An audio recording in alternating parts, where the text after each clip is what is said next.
Hey everybody, we're back again with another responding to comments video. This time I'm going to be responding to my last talk with Scott Galupo, the part 2 of our 2-part conversation on the evolution of the live stones. There was a lot of responses for that video, so I'd get to them this way. So here we go. First one up. This one is from Aaron Behrens. Confused why Justin is trashing the sound now when he just effing praised the shows and tour. Well, it's a bit of a strange comment to make. I don't think I did much trashing in the video. In fact, there were things that I talked about in my conversation with Scott that I've always talked about, which was my issue with the mixing in the current show. Although many parts of it sound good, there are problems I've had issues with. Primarily, having Keith and Ronnie constantly switching off in terms of dominance in the mix. There used to be a stereo effect where you could kind of hear them evenly throughout the song, and now it's kind of jumping up and down. Anyway, I'll talk more about that in a second. But anyway, that's always been a complaint of mine, and I mentioned it in the video, so that wasn't an issue. I still am praising the tour. I think it was a fantastic tour. All the praise that I had for the tour was specifically for their performances, what they brought to the table. Next comments from Feetsnecht. Sorry if I'm saying your name wrong. Good that you mentioned the ugliness of the so-called dynamic mixing, where the volume goes way up for whatever the camera puts on the main screen. Since 2012, the onstage volume has gone down, but the PA volume has gone way up.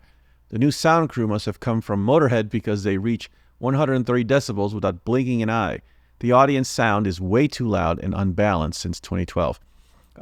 Good comment and good timing, considering I just spoke a little bit about this before. But that's a good way of putting it, and that's really sums up the name of my problem, which is dynamic mixing.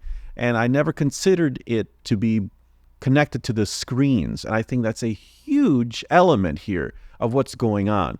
And we have to accept that the video screens probably have a lot to do with how they're mixing shows today. A lot has changed since the tours of the 90s, where there were screens then, yes, but the screens were a smaller element of the entire package.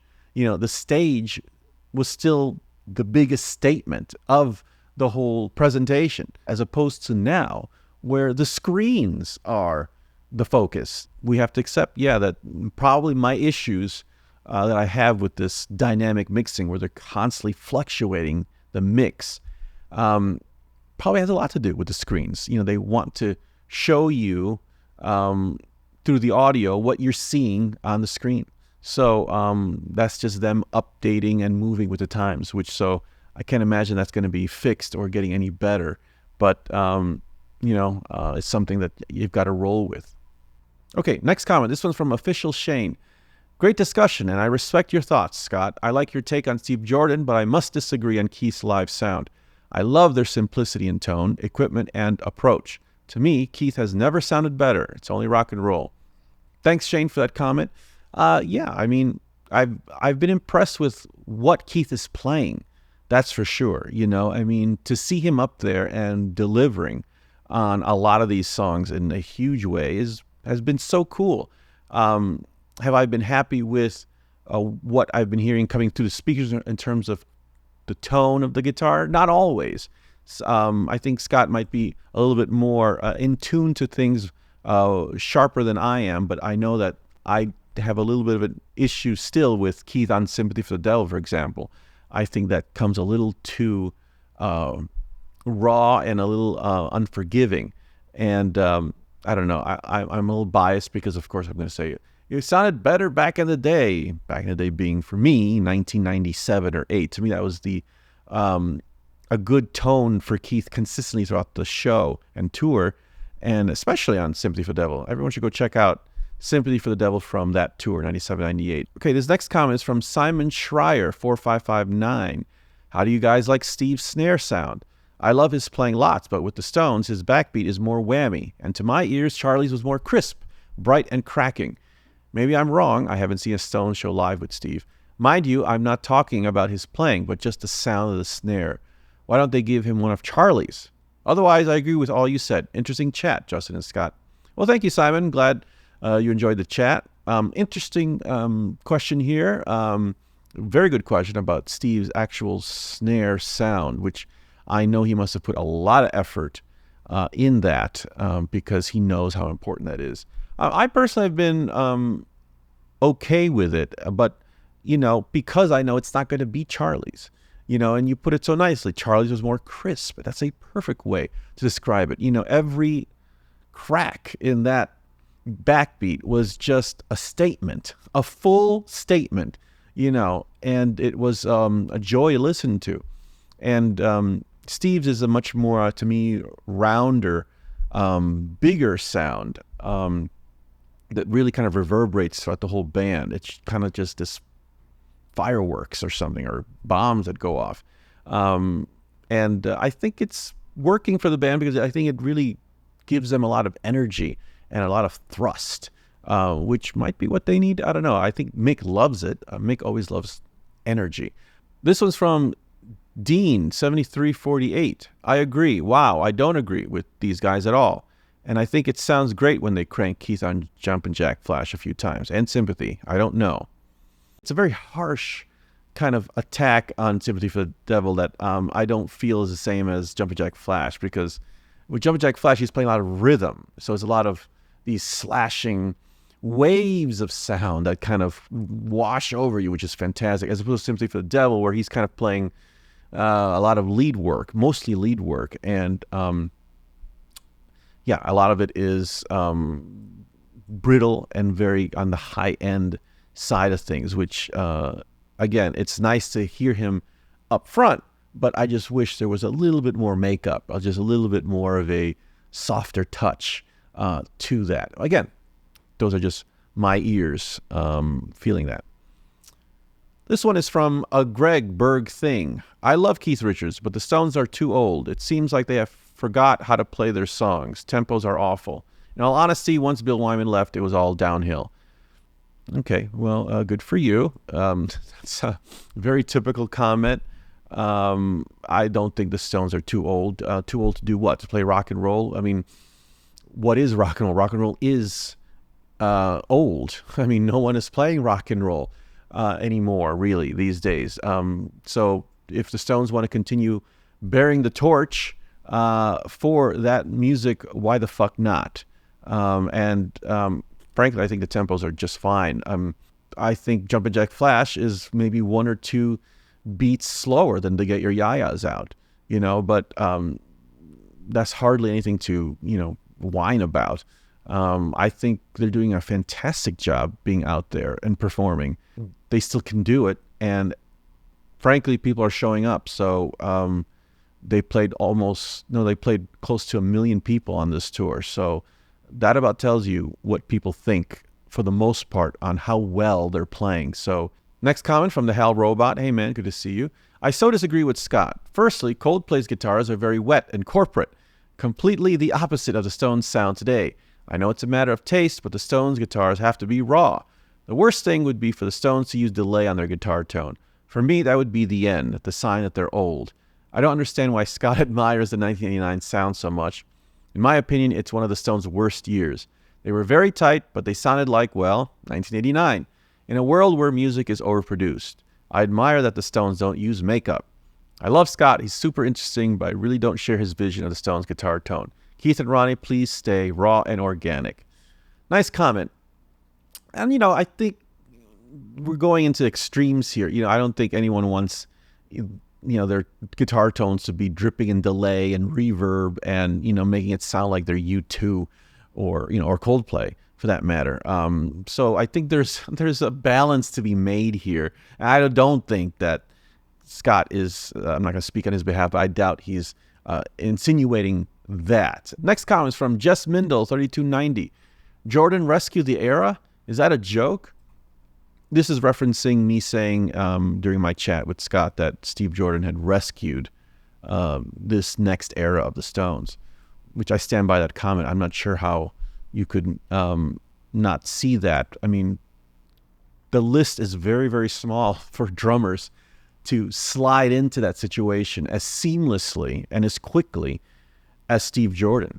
I'm sure each one of the band members have a short list of drummers that they like playing with it. They could have suggested if it weren't Steve Jordan, but I think Steve was obviously the most logical choice. And in order to hit the ground running, I can't see anyone else taking that role on. So I stand by my comment that he rescued the era.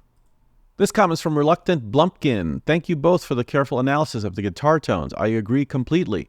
Whoever is turning Keith up to insane volumes, in my opinion, they're ruining the sound of that entire era. But I guess Keith is cool with it, which is weird to me. Best Stones analysis I've heard. Well, thanks, man. Appreciate it.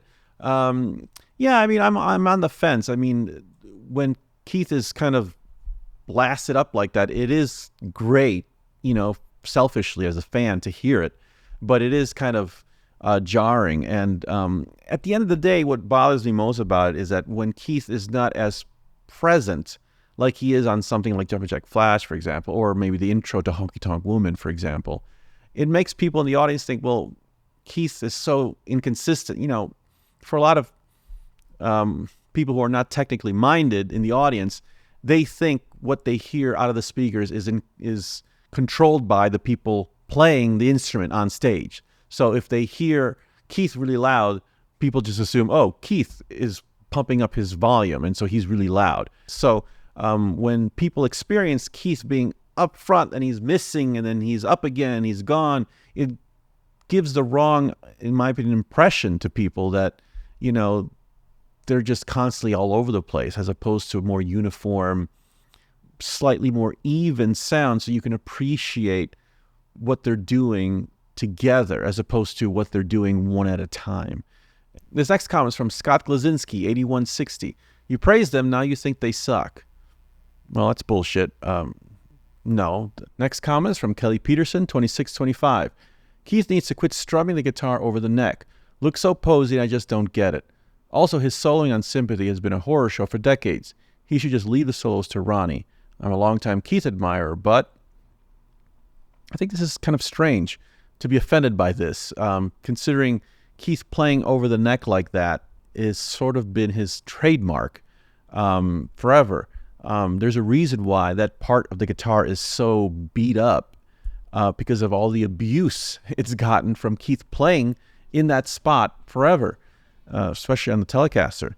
So to be upset by that is bizarre, especially because it produces such a unique sound that is so special to Keith Richards. And to take that away from him would be a negative, in my opinion. Mentioning, well, isn't it enough just to use the neck pickup? No, I don't think it is enough. If you're a guitar player, you would know that the Telecaster is a very bright, sharp sound. Its natural sound is very in your face and can get kind of rough, especially in the lead position, which you would use it for lead. But to use it for rhythm, boy, you want it to be as easy on the ears as possible. And I think Keith knew that to get a balance between the attack, the fierce attack of the Telecaster, but also making it buttery, the combination was the neck pickup plus playing it over the neck area of the guitar, thereby giving it a more rounded sound. So you had the best of both worlds, really. You had the attack of the guitar, yet a very buttery, rounded, fuller sound because he's playing it over there. And again, all this makes Keith's sound on the Telecaster unique to him. And to take that away just doesn't make any sense to me. Next comment is from Andrew Holmes, 3530. The issue is he is barely playing. He plays only a few chords and notes in a lot of songs. If it wasn't for Daryl and Chuck, it would be quiet. That's ridiculous. What is he doing then on stage? Tell me.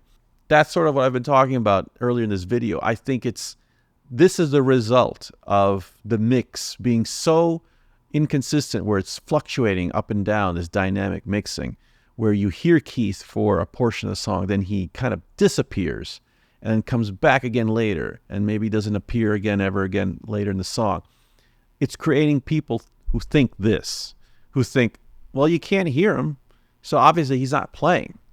And this is what I'm afraid is happening. It's creating a breed of people who are not looking carefully enough to see that Keith is playing. Keep your eye on Keith.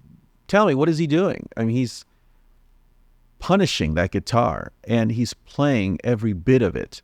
And he's like that with all the slashy type of guitar tracks, like Start Me Up and Jumpin' Jack Flash, or even Get Off My Cloud. It's only rock and roll. He's playing all of that Chuck Berry stuff to the T. So I don't buy this. He doesn't play at all. I mean, tell me, what else is he doing? Okay, that's a wrap. Thanks to everyone for their comments. Really do appreciate it. As always, I'll continue to do these type of videos more often in the future. Thanks for watching, and we'll see you next time on Hangfire.